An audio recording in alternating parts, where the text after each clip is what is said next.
Well, it is time for Couples Corner, Sandy and Ken. Now, of course, many of you probably know that being in a relationship is a challenge and it's exciting at the same time. And if we're looking at where we're at in time right now, this whole quarantine thing is, if you're with the right person, it can be incredibly dynamic and fulfilling. But if you're with somebody, maybe you had some ups and downs, and it's been difficult, this could be a challenging time. And I have a lot of friends that have been telling me they've been rejustifying or reassessing their relationships right now. I could see that happening.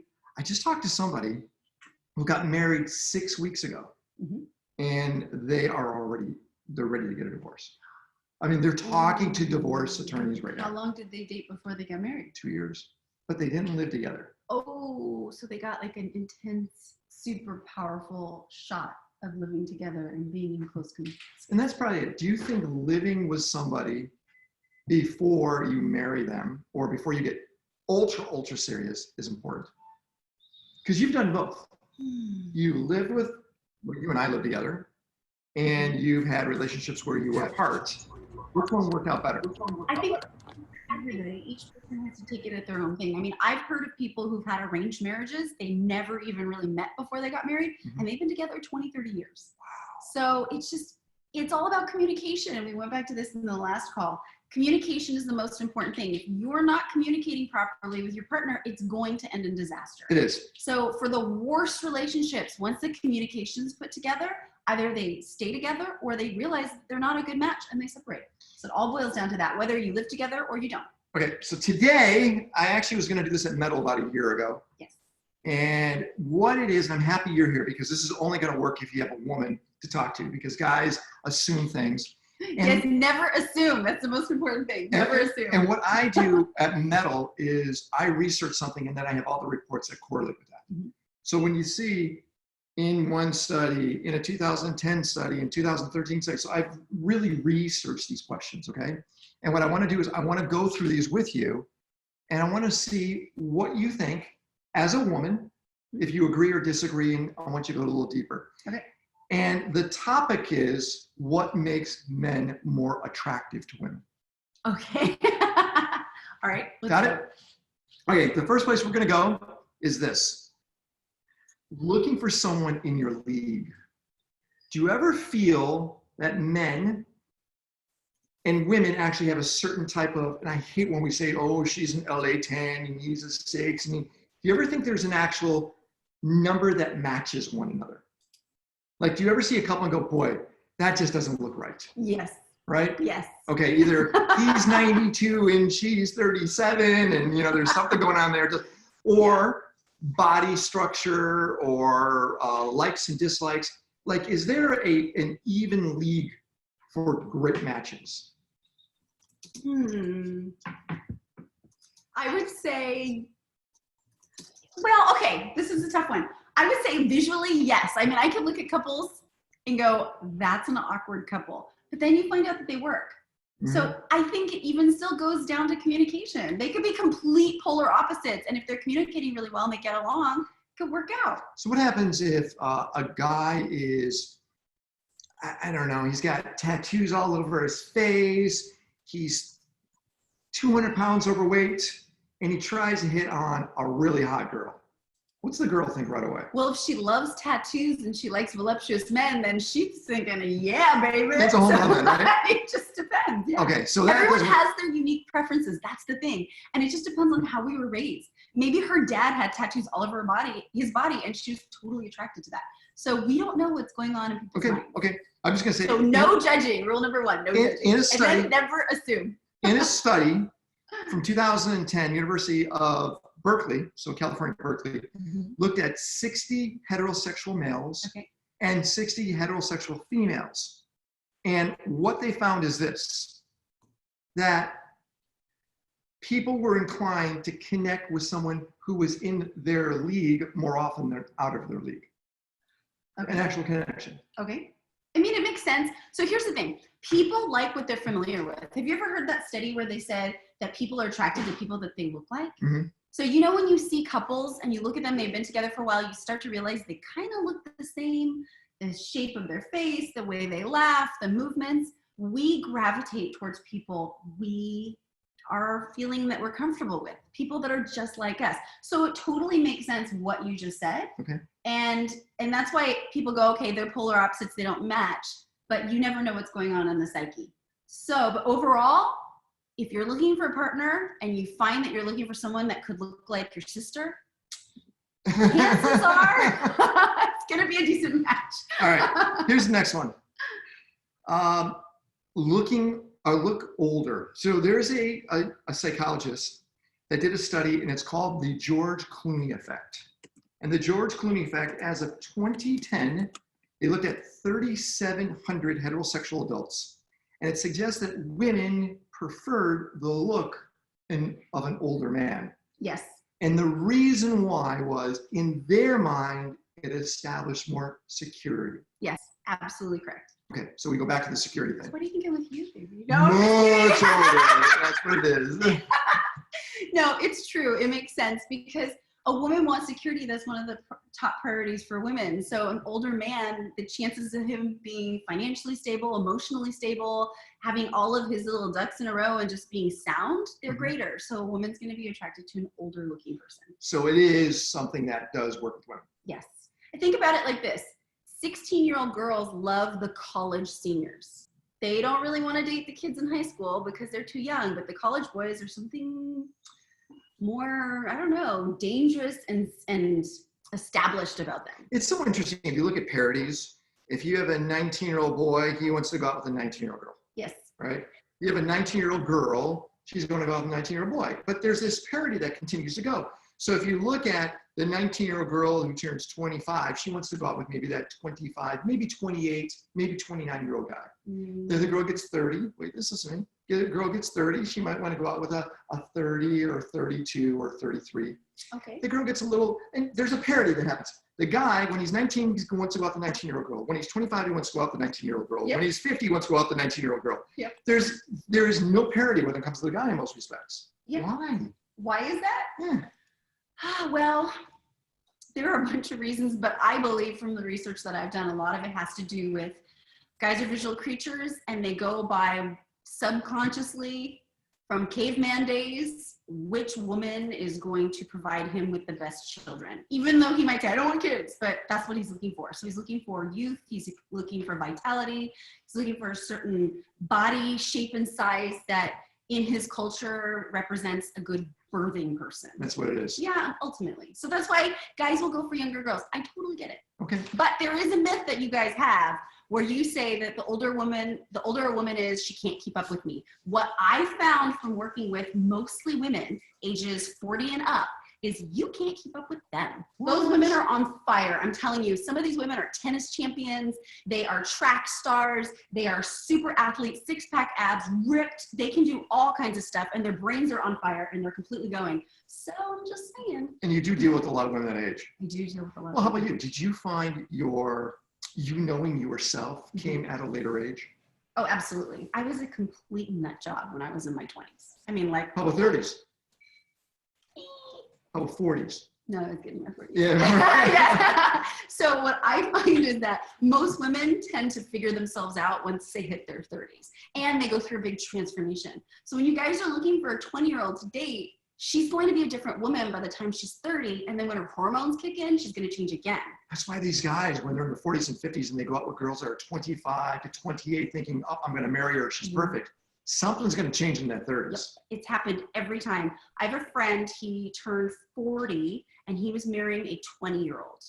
What? Yeah, she was 20. And he was like, hey, she's the love of my life. I don't want to have any more kids. It's going to be perfect. She was from Austria. He's like, she's more advanced than the American girl, the whole thing. And exactly 5 years later, she left him. Boy, did he have a lot of sex with her, I bet. Yeah, he took that thing for a ride. But he was crushed. He was, of course he would have been crushed. Hey guys, I just want to let you know, you have questions, we're going to just jump in, okay? We're hanging out. Sandy has done the work. And what I mean by that is she is an evolved woman. She has constantly read the books, gone to the events, watches the documentaries, she's listening to 1 or 2 books real time all the time. Yeah. So she's one of these women that, even though we do know that there's that chick crazy chart, we already know that, right? Like no matter what, women are crazy between a 1 and 4. You guys are nuts no matter what. Yeah, totally. No matter what. If you guys have questions, I will give you the raw dirt from what the women think. Yeah. So ask them. I will tell you straight down, no sugarcoating it. So if you want to know, ask me. How about this? Build muscle, but not too much. So when women see meatheads, total turn off. Well, some women are really attracted to meatheads. Because they are meatheads. Because usually they're meatheads themselves. Right. But a man that's in shape, posture is very important. Posture is confidence. So when a man comes up like this, it's strength, it's security, it's confidence. Women love men who are nice and standing tall. You don't have to be a tall guy to stand tall. So actually, there was a guy that before we met that I was attracted to, and he was actually incredibly short. I want to say he was 5'7.5" on a good day. But the way he walked around, his neck was so elongated and his shoulders were back and his chest was high and he was super fit. He was a hockey player. I found him super attractive. And I would ask the other girls in our collective, because we were in this little group, and they were like, oh, he's so good looking. He's so hot. There's so much confidence that comes off of him. So he just carried himself. So was it fit or posture? It was all of the above. It was the way he carried himself. It was the fact that he was fit. It was very attractive. But the idea of this dad bod, that is not an attractive thing. Yeah, some women like it. Really? Yeah. Why? Yeah. I don't really know. Dad bod, I don't get it. I mean, and it's interesting because we got Richard Burke is on the call, and Richard, you do a lot to stay in shape. You know, you just turned big old 60 a couple weeks ago, but being in shape is super important to you, isn't it? Yeah, absolutely. But it changes. Without your health, you can't do most of the other things that are important to you. So, but working out, it's a religious thing for you. Yeah. Yeah, I love that. All right, here's another one. Next one is being kind. Women look at the way the guys treat their family, their siblings, their parents, and the help staff. The waiters, exactly. Yeah, the waiters. Yeah, explain that. Well, the reason is if a man, because when you're going on a date with someone, obviously you're going to be your best self. Always. You're going to try to be super lovely to the person, make great conversation, be witty, funny, whatever it is. The best self shines through. But the way that you treat others on that date tells the true story.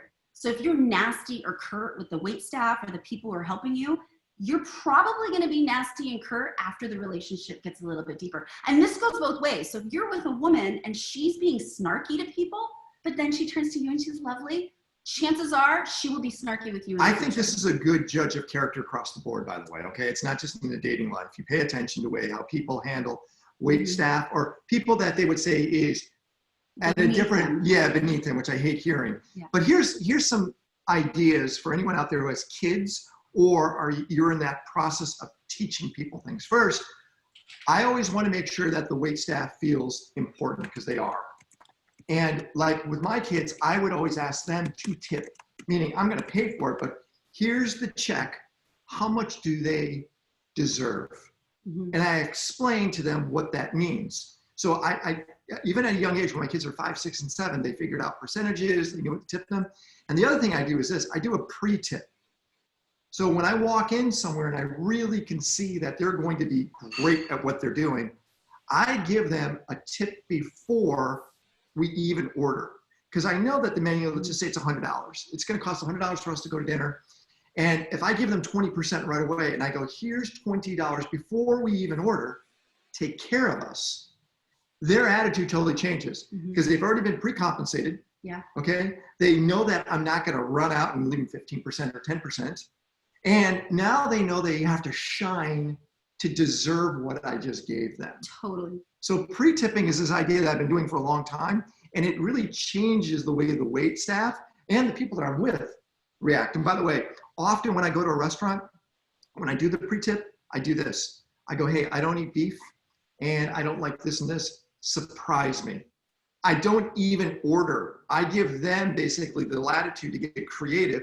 And what happens is they want to overplease. So that $10, 20% turns out to be so well worth it. Just a thought right there. And sometimes if they bring you something you hate, they just take it off the menu. They don't make you pay for it. What's Chris saying right here? Chris is saying if we've read Sex Before Dawn. Did you? No, not. No. Tell us about that book, Chris. The book. Well, it's amazing book. It goes into like how humans were organized before agriculture. So it basically looked at all the in the 1900s, all the pre-agrarian societies in New Guinea, and a lot of them were set up in matriarchies and how sexual selection happened. Very relevant to the kind of approach you were just talking about in terms of what men look for, what women look for, and how that shifted when agriculture came in and they became like my wife and my firstborn child and all those things. And before that, things were much more village oriented. Who's the woman that can make the most breast milk? Who's the best warrior man? Who's the best medicine man? It's an interesting book. You might enjoy checking it out. So actually, Yeah. Chris, by the way, I loved your email that you sent me, Chris. We will definitely dive into that. It's a conversation we should have. I also think what's happened over time, since women have become more pushed in the educational front, more women are graduating from, if we have a university graduation systems. More women are attending university. And graduating, Mm-hmm. more men are being pushed into the workspace without having the education. Mm-hmm. We're going to see a complete dynamic switch in the Western culture within this decade, where men are going to feel like, God, what's my purpose? I'm not the breadwinner anymore. Mm-hmm. What's that? I have a quick question for you. What do you think about eye contact, and how do you read that, like with men, like checking you out, what the right amount of, how do you feel about eye contact from men, from strangers? And Well, it's all about presence. So if you're having a conversation with a woman and you're staring at her breasts, you're not present. So it's nice to do an occasional glance to say, yes, I'm looking at you and you're beautiful and I appreciate what I'm looking at, but to stare is not good. So women like communication and presence. So if you're there looking into her eyes and you're really hearing what she has to say and you're engaging with her and listening and responding, not necessarily actively responding, but digesting what she's saying, thinking about it and coming back with an answer, that's much better than just weird, awkward. But it's the triangle, right? This is the area right here you want to be focusing on. That triangle, if you could just stare right at the nose, just don't, but go between the eyes, that's like the key. It's interesting. I have really poor vision at a distance. Yeah, at the gym, Ken's that guy staring at all the chicks. I'm not staring at the chick. I don't know what I'm looking at. It could be a water buffalo. It could be all kinds of things. I don't know what it is because it's so far away. So I'm that creepy guy because it looks like I'm staring too much. So well, the creepiness is always a big part of it. Did they say that women have checked out men in the room before men even realize there's a woman in the room? Like women are much faster at checking things out, and men take a while to figure out what's going on. Yeah, and you also have to pay attention to how a woman is sending signals from how she's checking you out. So if a woman looks at you and then looks away and kind of grins or plays with her hair, that's signs that she's interested. But if she looks at you and looks away and there's no smiling, there's no hair playing, she's not interested in you. So stop chasing her. Like there's telltale signs. You guys just have to learn to read this. I remember one time when I was younger, I was at a bar and I'm checking out this girl and I think she was paying attention. Obviously she wasn't. And I walk up to her and I go, hey, hi, my name's Ken. And she looks at me right in the eye and she says, I don't speak English. She gave me a sign that there was no interest there whatsoever. Yeah. By the way, everything we're saying is not just about the dating space. It maintains itself when you're with that significant other. So posture is important. We're going to touch upon some other things. Facial hair is interesting. Another study that went out and looked at growing a beard, but here's the deal. It's not a beard. It's that like the scruff. The tight little scruff women are really attracted to. Yeah, because it's rugged, masculine, and we see your manliness come out. It's like a well, it shows definition too. Yeah. You actually could see the definition. So I thought that was, but it has to be groomed. Yes, grooming is so important because if you're just letting it go and it's all like, no. Well, and another study suggested people with facial hair have more germs in their beard than a dog has. Yeah, especially men with beards. And here's the thing, you guys, if you have a beard, you might go, well, my beard's super clean. Yeah, think again. Because chances are you picked up your phone, which is germy infested, and at some point you went, or you ate something, which might have bacteria on it, or you were cooking something, and then you go, or you just touch your face. I mean, we touch our faces. It's just natural. And then that beard doesn't necessarily get washed every single time you touch it, which means bacteria is festering and growing, and oil and glands and all that stuff is just gross. This is not a big study, but it came out in 2010, and it's participants from China, the UK, Germany, and the United States. And it found that women are attracted to men wearing red. I know, there's a thought, right? I don't know about that one, but No? it makes sense because you notice it. It stands out. It stands out. It stands and out. it's a little bit of danger. Danger. Yeah. Really. Another study, this is from 2006, it's from the Journal of Evolution and Human Behavior. It found that in a conversation, if a man makes a woman laugh, not in a jokative way, but laugh to stories, Yes. she will have a closer and tighter connection faster than somebody that takes things more serious. Absolutely. Yeah. Women like to laugh, and if you can bring joy to her in any way, she's going to love you. Yeah? Yeah. We laugh all the time. Yeah. Let me rephrase that. She laughs at me all the I time. do. 2014 study.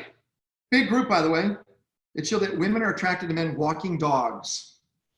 Because they're dogs. They're just so cute. They're actually And if you not have a dog, it shows that you're kind and compassionate. really, is that what it is? That's what we think. Is a dog a bigger pickup thing than holding a baby? Babies are pretty cute. But see, when a guy holds a baby, then we think, oh, there's an attachment to that baby called a mother. Hmm. So that's Okay, next one. unless he's wearing like single dad shirt. Single dad, check out my baby. Single dad, alimony, and child support. There you go. Baggage. All right, here's a big one. 1,500 women, 2014 study. And it said, when men play good music, Yes, there's a massive connection there. totally. It's sexy. Playlists. Playlists are powerful. Remember when we used to do like tapes? Like, here's a playlist tape. You would, maybe I'm a little old for that. Yeah. Maybe Richard, you remember giving somebody a special 8-track that you gave her, or Yeah, reel to reel. a reel to reel. So here's the deal with music. Women are fluid creatures. They're feminine. They flow. And if you go back to that caveman days, the women used to dance and they used to do tribal movement. So if you're doing any kind of work as a female, you will see that we do a lot of feminine movement. A lot of the courses like Sheila Kelly S Factor and a bunch of other ones, they really highly focus on music and allowing your femininity to move through music. So if you're a man and you're trying to attract a partner and you're using music to do so, you're going to appeal to their feminine side. Whether it's another man or it's a woman, the feminine nature of music is what really pulls them in. So if you have a really interesting playlist that's got nice rhythm to it, and you can just draw them in like that. Can you, when you say that Sheila Kelly, what's Yes. that type of body movement? What are you looking at? So Sheila Kelly, it's called S Factor, and she actually does floor movements combined with pole dancing to help bring out your feminine creatures. And she believes that there are different creatures. So there is like a type of feminine essence that's very strong and powerful. There's one that's super ditzy and like feminine, and then there's one that's playful and flowy. There's other ones that are seductive. Then there's ones that are kind of dark. So all of these different characters lie within a woman, depending on the kind of music that she hears and her emotions and her feelings at the time. And the movement really So- changes. Yeah, the movement just changes depending on the music. So it's, like I said, it involves floor dancing, and then she uses poles as a tool. It's not pole dancing like you would see in the nightclubs and strippers and stuff. No. But they use the pole as a tool because a woman could grab a pole and then spin off of it and really like release that energy that's inside. We've been trying to get a pole. We call them stripper poles, guys. I apologize. Even on Yahoo, they're called stripper poles. Yeah. They are. Oh, no, on Amazon, they're called fitness poles. Fitness I'm poles. just saying. Vertical grab handles. Grab handles? Vertical grab handles in the mobility business. Guys, sold out. Yeah. The Can't good get ones them. are sold out.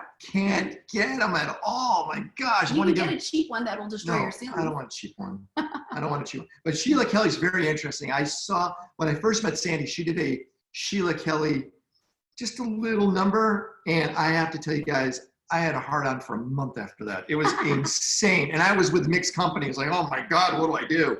I think anyone, even if they were gay, they would go nuts over this. It was crazy. Practice mindfulness. Mhm. Okay. Do you understand what that means? Yeah. Okay. Understand feelings and emotions. Mhm. Don't have overreactions to them. Yep. Have more question and let's talk about it. I think most guys, we tend to deliberately ignore. Oh, she's in a bad mood. I'm going to ignore it. Ooh, that's never good. It's a reflex Mhm. because it's minimalized in our mind. It's like, you know what? It's probably your period. It's probably whatever. Let her deal with it. Horrible thing to do, Mhm. right? How do we approach a woman when we are perceived to be the one that has done something in error? Does that make sense? Stephen, you know what I'm saying when I say it like that? Right? Why are you picking on Stephen right now? I think Stephen probably understands this. Stephen's got a ton of kids. He's got an ex-wife. He's got a girlfriend. He's got multiple people around him where he's probably the center of dominant impact in so many ways.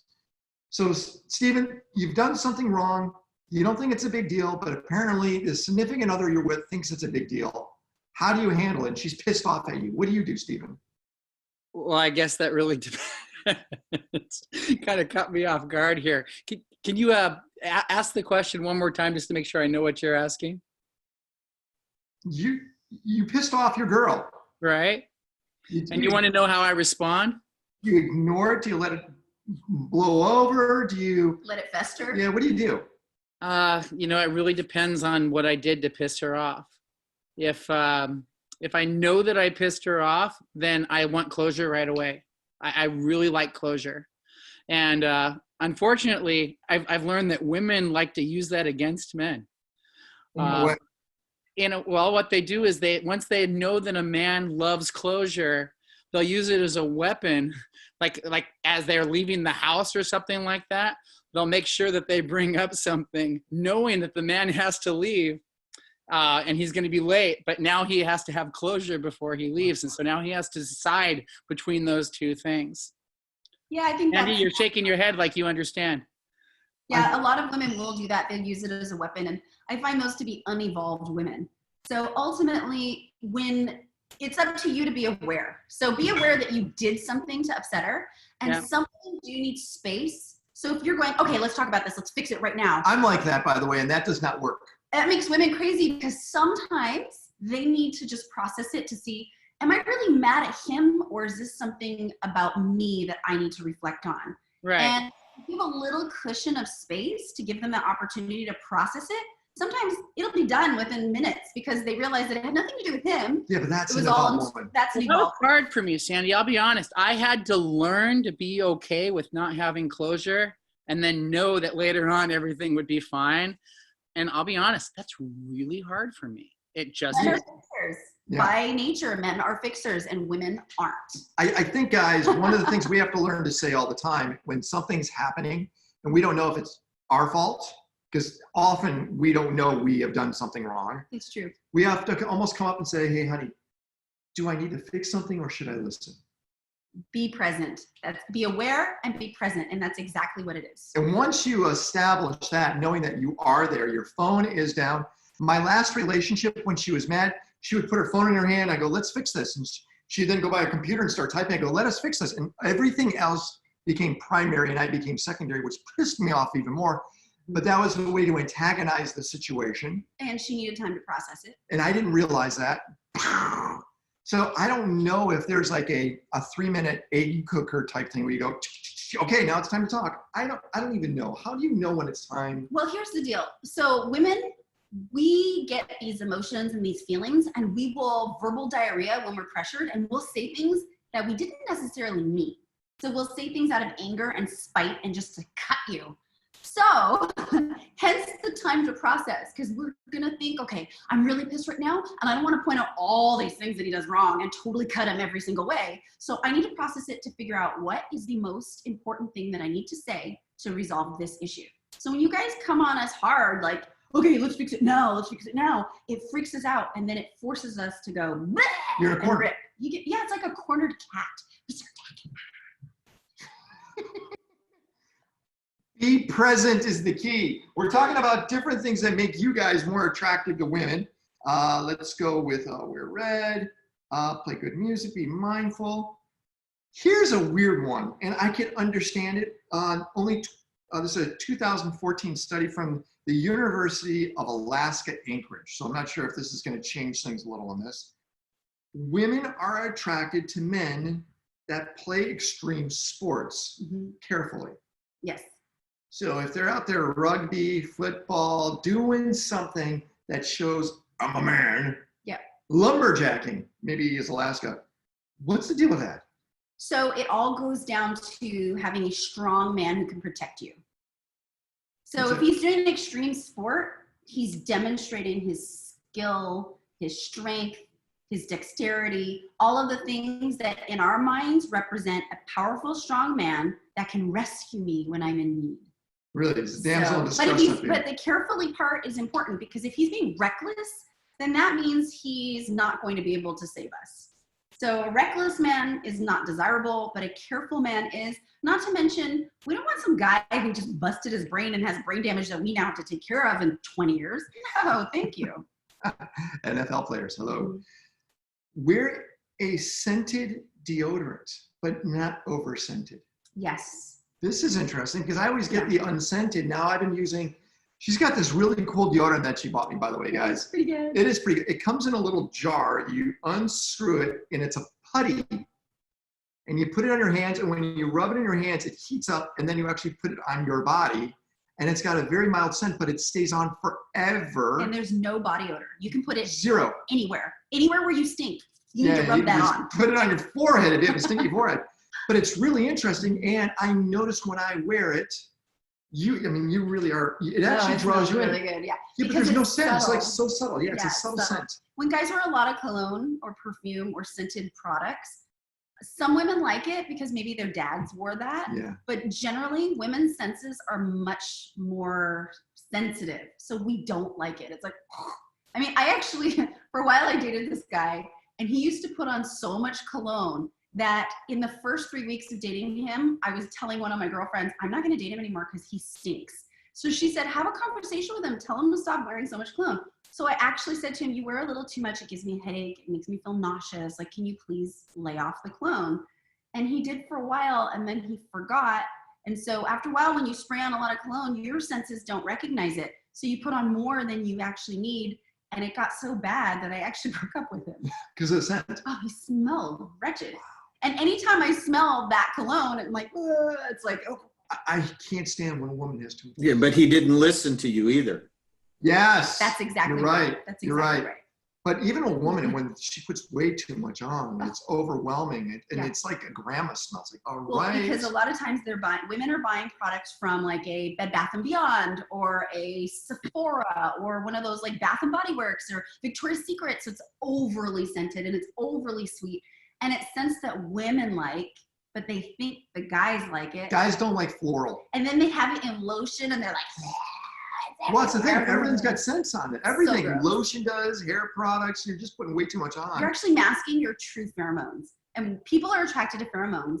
And when a man has a nice man smell, women will just, doesn't matter what he looks like, she'll be all over. And that's true. Women are attracted to, especially if you're healthy. Yeah. A healthy man exudes an odor that attracts women, and it maintains that relationship too. The other day, I was holding you. You go, I love the way you smell. I'm thinking, God, I haven't really showered this, at the time. It's a good smell. But the smell is attracting. Understand? Don't mess that up. That might be one of your secret powers. Yeah. And the minute you put pure cardone on it, and all of a sudden, next thing you know, you just masked your superpower. Yeah. Don't do that. I have a question for Sandy. Yes, go. So a lot of guys find themselves in a difficult situation when they misnotice something a woman did to herself, whether that be with her hair, lost some weight, or whatever. And you're, they say the rock or the hard place. If you say something and she did nothing, then you're in trouble. And if she did something and you say nothing, you're in trouble. What's your suggestions on that? So the best thing is be aware and be attentive. So if you're paying attention to your woman, you will notice when she looks nice, whether she did something or not. And if you're saying, wow, you look really beautiful today, or I love the way you did your hair. God, I never noticed how gorgeous your eyes are. I could stare into them all day. Even if she's done nothing, she's like, oh. So then the chances of you actually saying it when she did something, now she's all like, oh, look. And women are going to work even harder when you're paying attention. So the key is just pay attention and be vocal about what you feel about how she looks and the things she's done. So if you notice she's cleaning the house vigorously and you say nothing, she's going to be pissed because she worked so hard to keep the house clean for you. The house does look great. And you didn't say anything. So just be attentive. Whether you know what she did or not, if you see her in the motion of cleaning, be like, you know what? The house looks gorgeous today. Thank you, baby. I would have all you guys come over to see how great the house looks. It looks I really really would. good. It does. It does. There's no Look, dust anywhere. no dust. It's a little Yes, late. We're not going to be hiring anyone from Latin America to clean the house anymore because she just kills it. All right. By the way, guys, is this useful? These things that I'm throwing out, are these helping at all? Okay. Just want to. Actually, Ken, they are so useful. I would love. How many items are there? Is there like 19. a list? Is it a top 10 list or 19. 19? Yeah, I'll put it in the group. Okay, ready for this one? This one blew my mind. Blew my mind, guys. And you're going to be shocked on this one. Garlic. Mm-hmm. If you eat garlic, but you actually eat it and mask it, it makes your body odor better. You don't have a BO smell as much. Mm-hmm. I believe that. Garlic actually subdues this sweat smell. There's a lot of health benefits to garlic. The problem is when you're eating garlic for dinner and she's not. So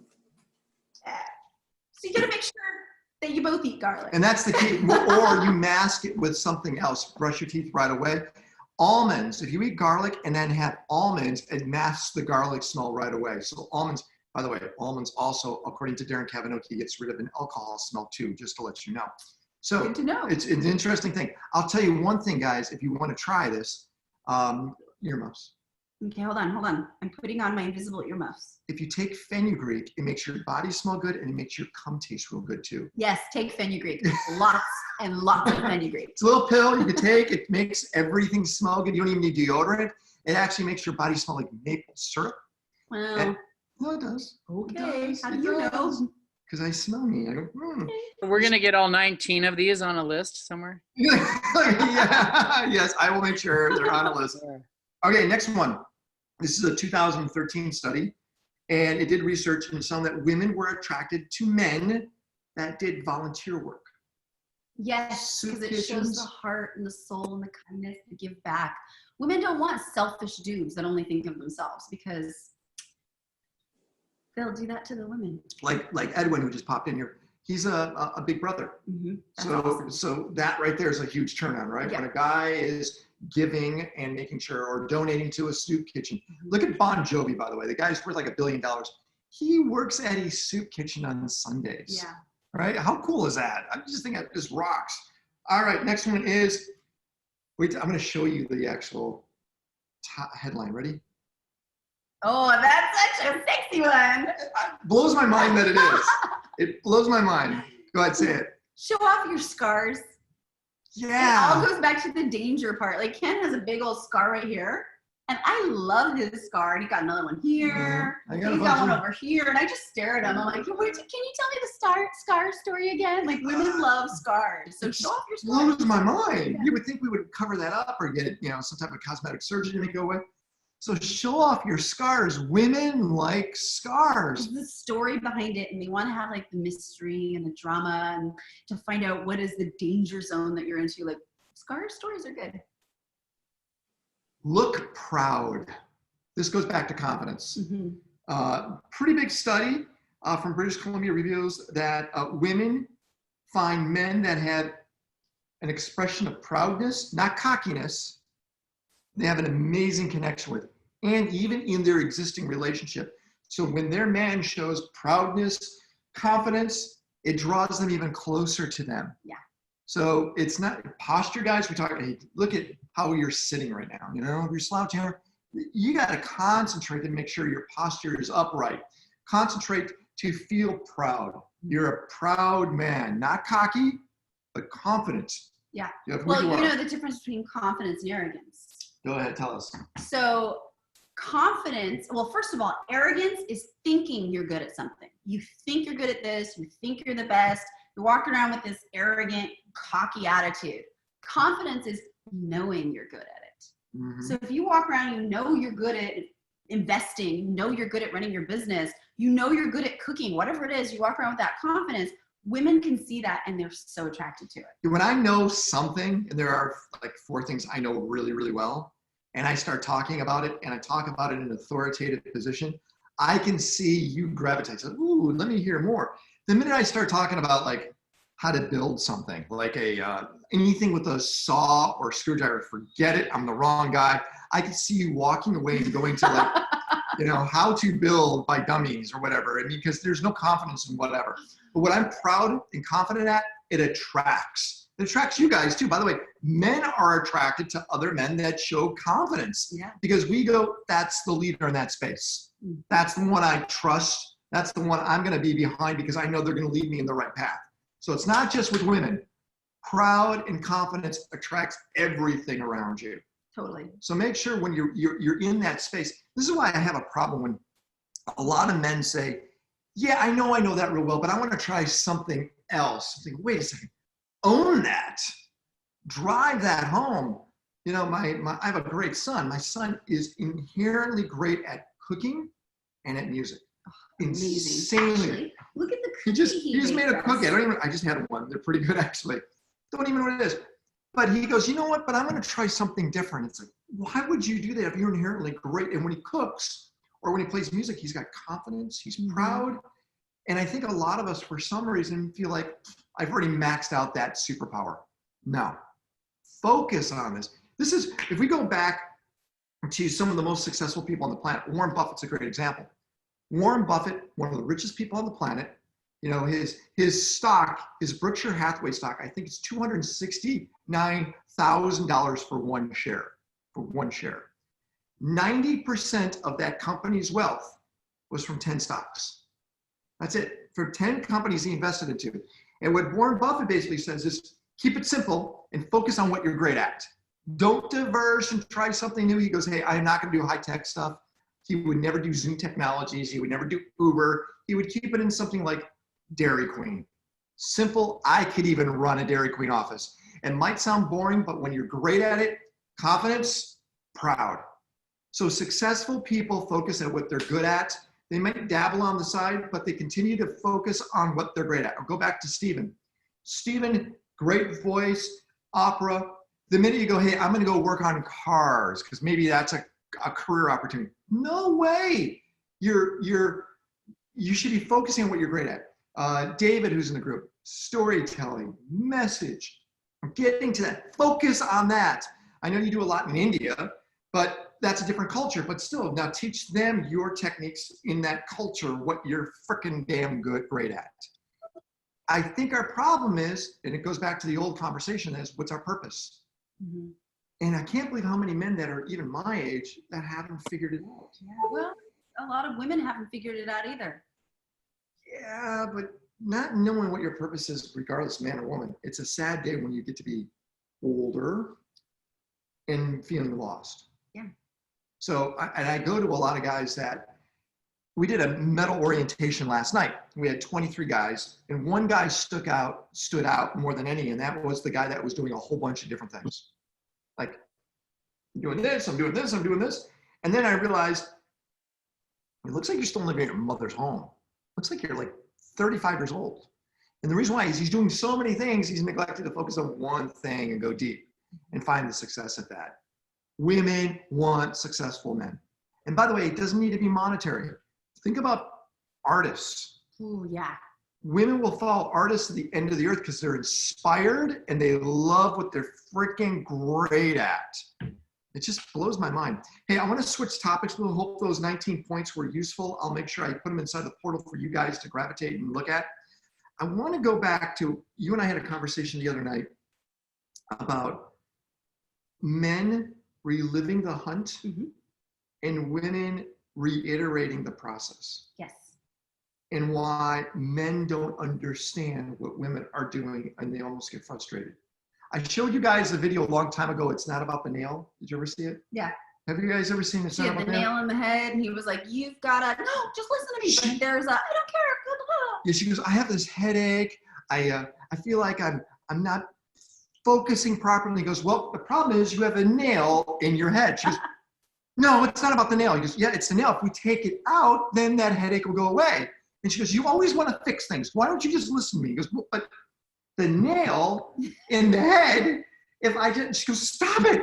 Just listen to me. That right there is a great indicator where men are and where women are. Yes. Men fix, women process. Yes. Okay, let's first talk about guys in the hunt. Yes. Okay. About men reliving the hunt.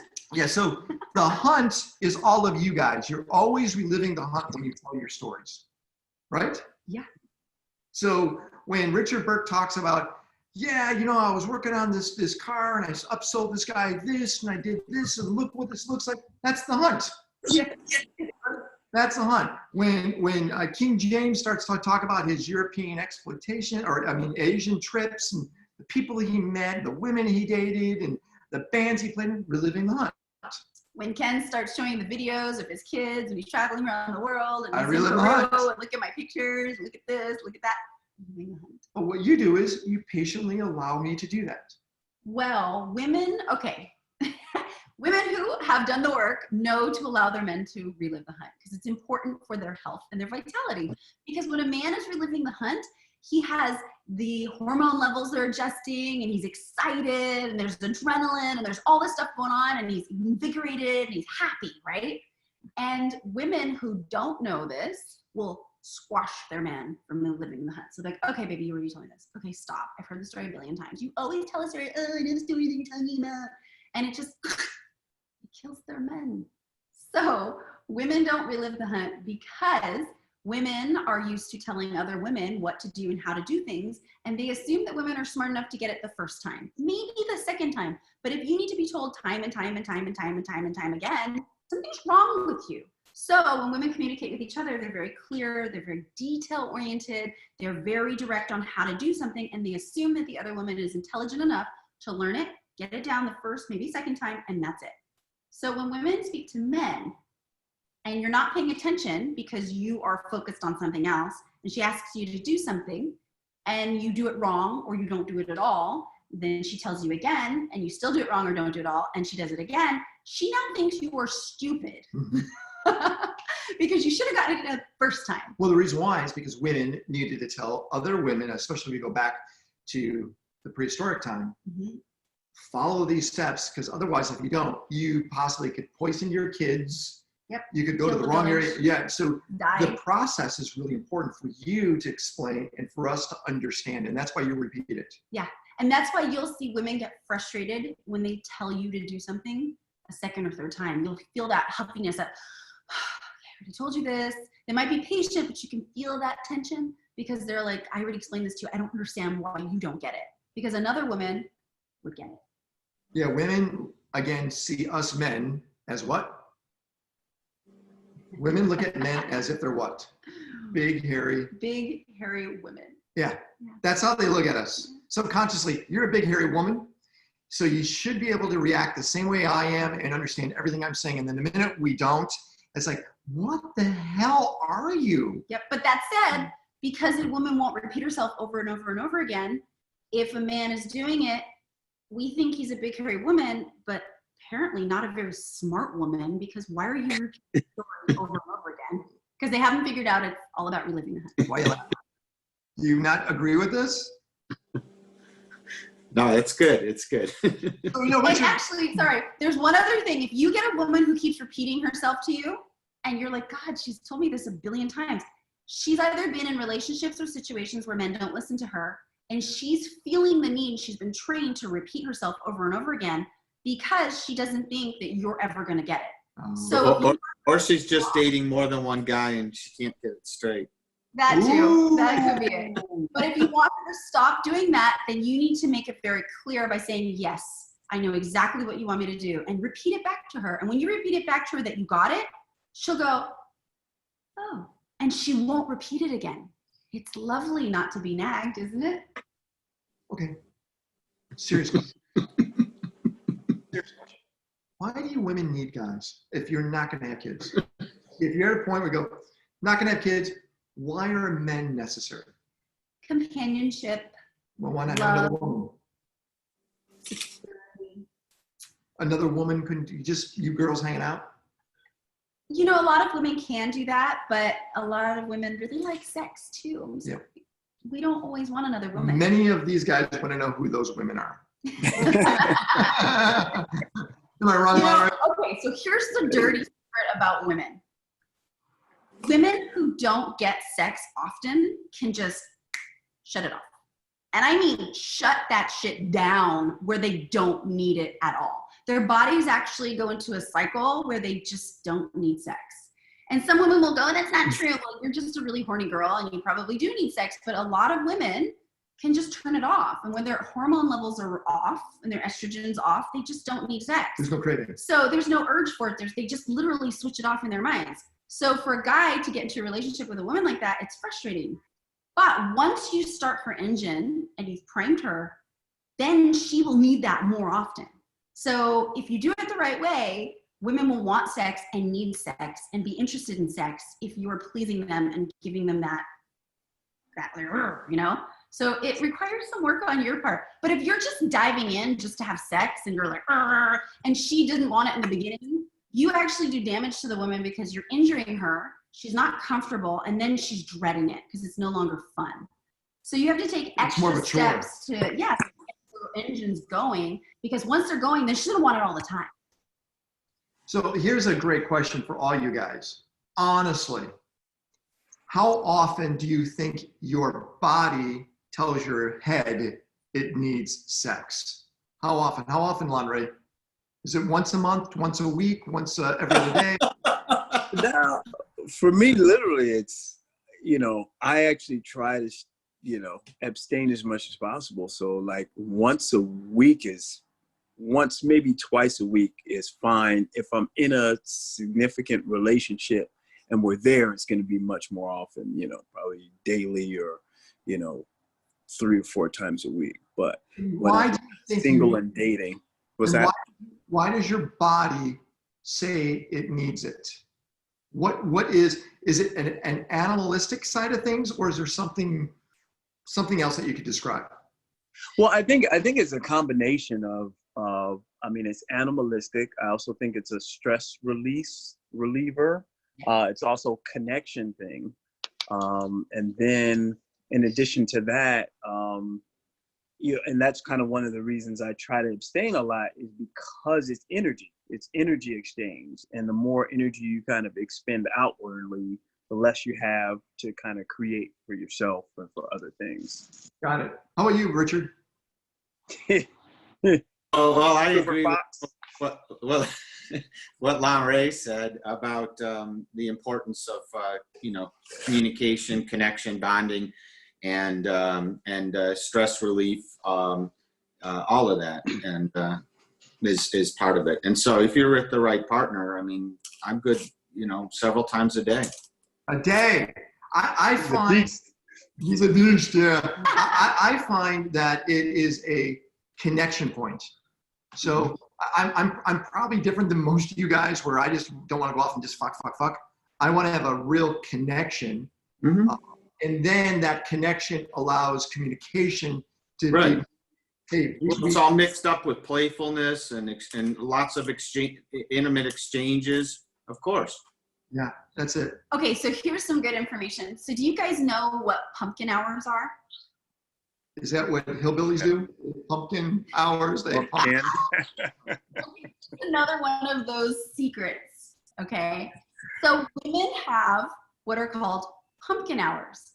Think of it like Cinderella. Cinderella went to the ball, and she was beautiful, and she had glass slippers, and everything was perfect. But at the stroke of midnight, she turned back into a pumpkin, or her carriage did, and she had to go home, okay? So women all have their own rules around pumpkin hours. So if you know what her pumpkin hours are, 1 o'clock, and you don't try to have sex with her during the pumpkin hours, your relationship will be, you're thinking wrong. I am. Your relationship will be stronger. Wait. Pumpkin hours are the hours when it's no-go zone. What's your pumpkin? So my pumpkin hours are, well, that's not, okay, hold on. Let me explain this. So, I'm lost. I don't know about anybody else. Ken doesn't pay attention. He wants to learn. He's trying to learn. Each woman has her own set pumpkin hours, and the pumpkin hours are what makes her feel safe and keeps her in a good headspace. But whatever the non-pumpkin hours are, that's your free time to go at it whenever you want. And if it's a woman who's done the work, which David, you asked about what that means, I'll explain that in a minute. That means she needs to be open to allowing you to make love with her during the non-pumpkin hours. So what a pumpkin hour would be: if a woman has to go to work Monday morning, she's got a 9-to-5 job, and she needs 8 hours of sleep. So let's say she has to get up at 7 o'clock in the morning. From the time that she decides that she needs that sleep to go to bed, there is a do not disturb sign. Those are her pumpkin hours.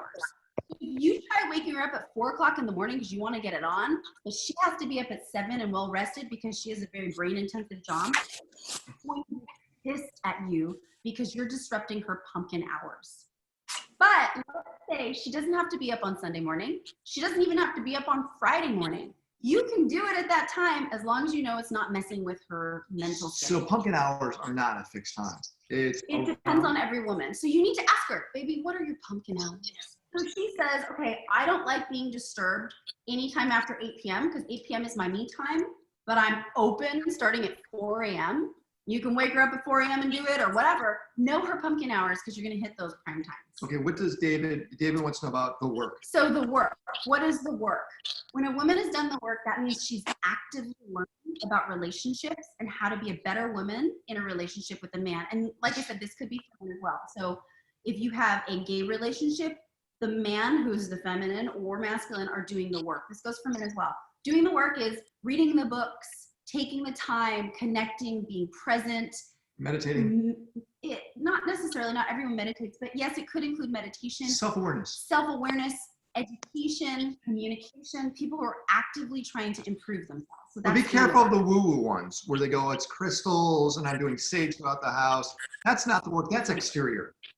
People that really look internally is the key. And that's one of the most important things. So to do the work would be, for example, reading David Data's work, reading Alison Armstrong's work, looking at S Factor, getting your women to do things like Sheila Kelly, S Factor, in body movement. For men, it's taking courses like John Wineland.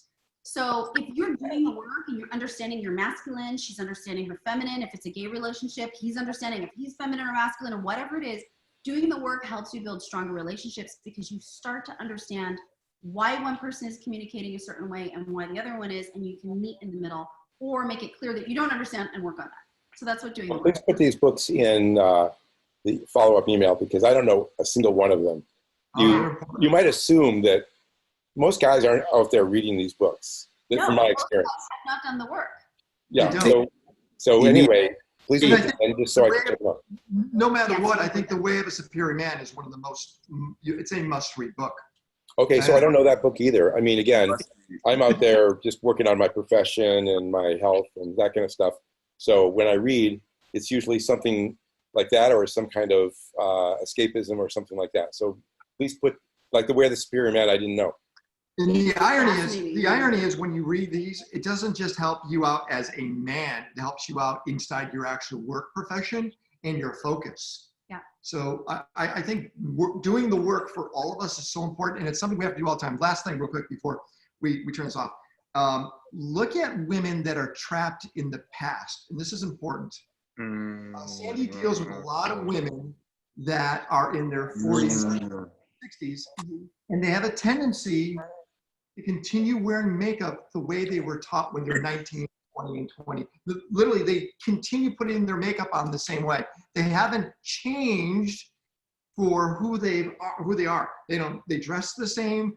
My sister is trapped in the past. She dresses, she's 52 years old. She still wears her makeup as if she's a 19-year-old girl. Yeah. And it looks horrible. So she hasn't done any of the work. And this is a really interesting sign, guys. Look at a woman that's trapped in the past just externally. And she probably hasn't done the internal work at all. Yeah. Do you agree? That's absolutely correct. So look at lottery. Whoa, touch upon a few of those, right? And us guys, it doesn't mean we're still wearing high school t-shirts because they fit.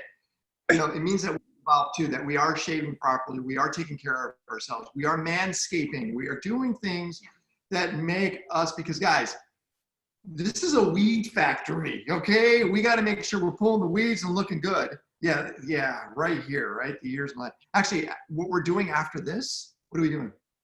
The haircut. We're giving Ken a haircut. She's giving me a haircut, and she wants to stream it.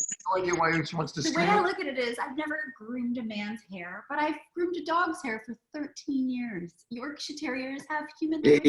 That's a real point of warning, by the way. Whenever a man is associated with a pet, Yeah. a dog, It's a red flag. yeah, it's Before a we big red flag because more shit is coming down that pipe. There's a difference. Nice try, Richard. Hey, before we go, any questions? Anything going on that you guys want to bring up? Anything? How are we going to get those 19 points? Oh, look at this guy. I'll put it inside there. I'll put it inside Where? there. I'll put it inside the portal. I promise. I'll do it today. All right, cool. David, any questions? No, just the list of books, and other than that, I just thought I would tune in to see what this was all about, and I really enjoyed it. You're both great together. Sandy, it's nice to meet you.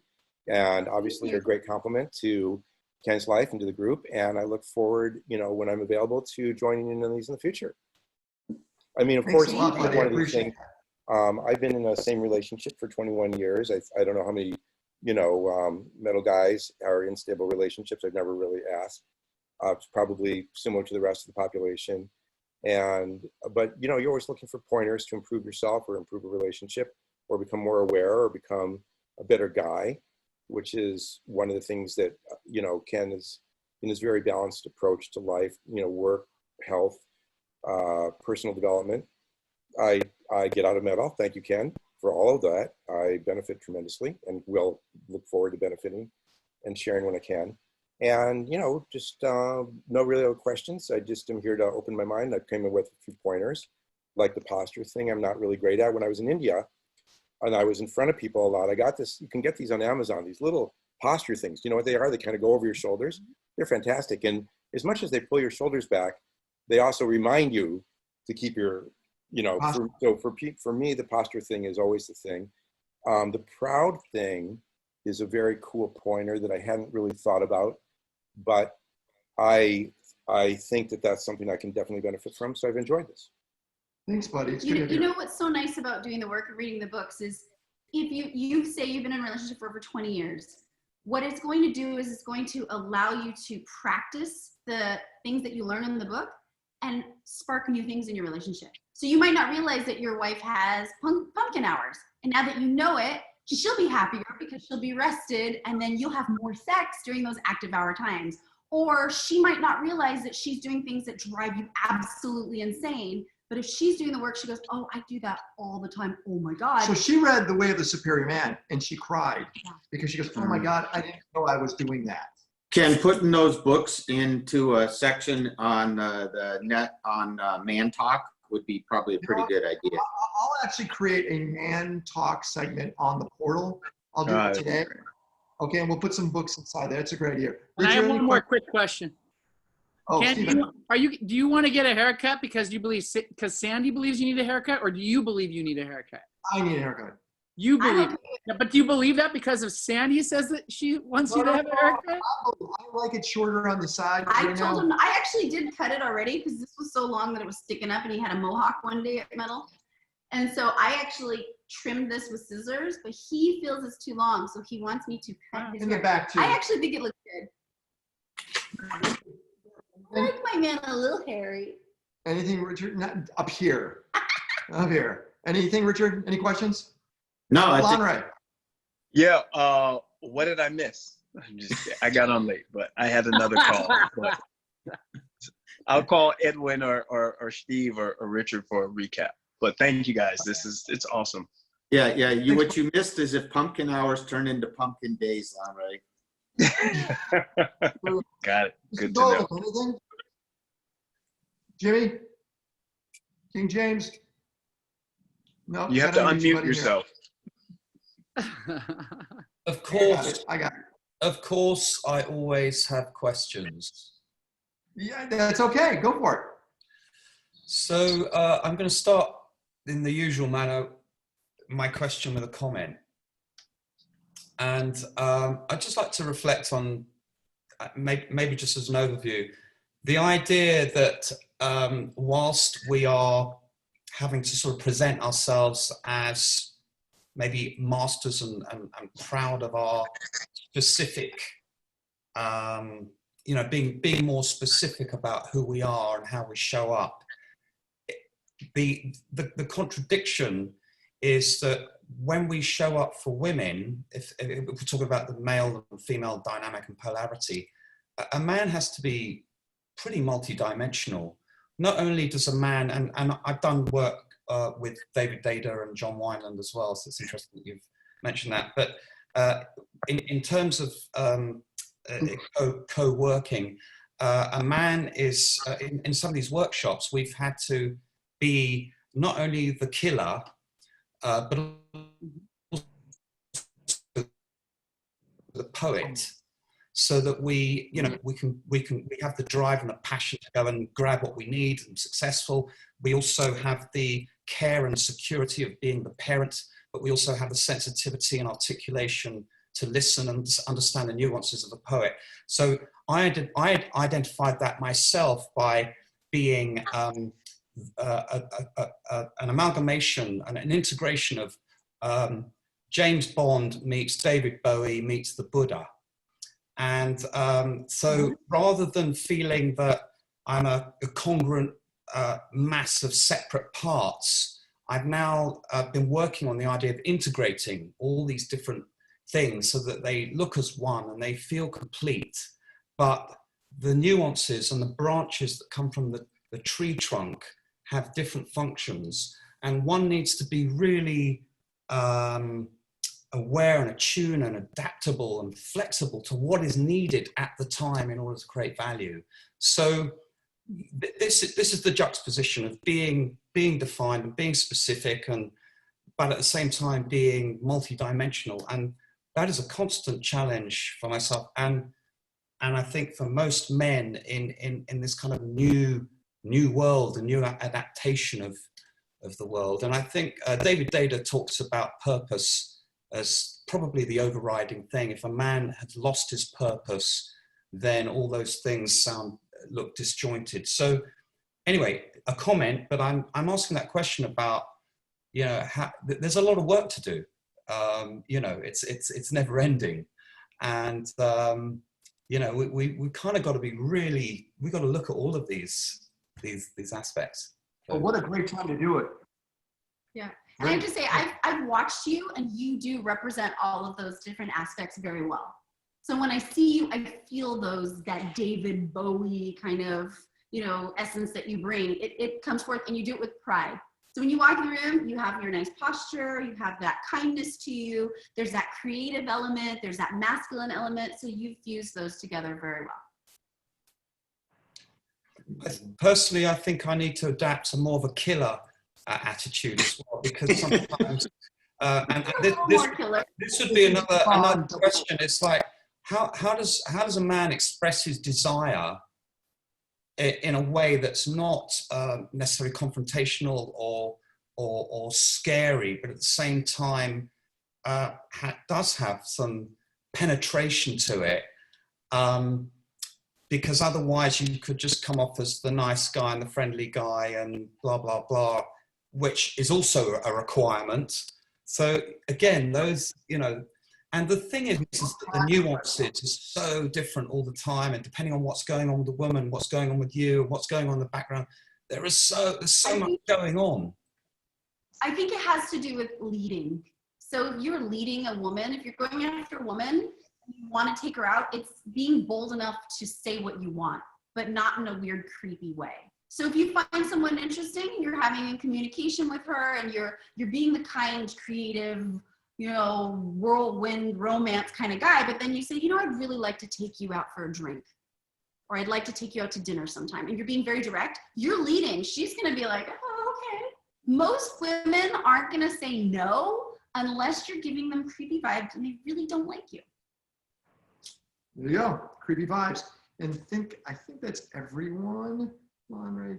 Yeah, guys, I really appreciate you hanging out with us. The lounge is open all the time, and thanks a lot.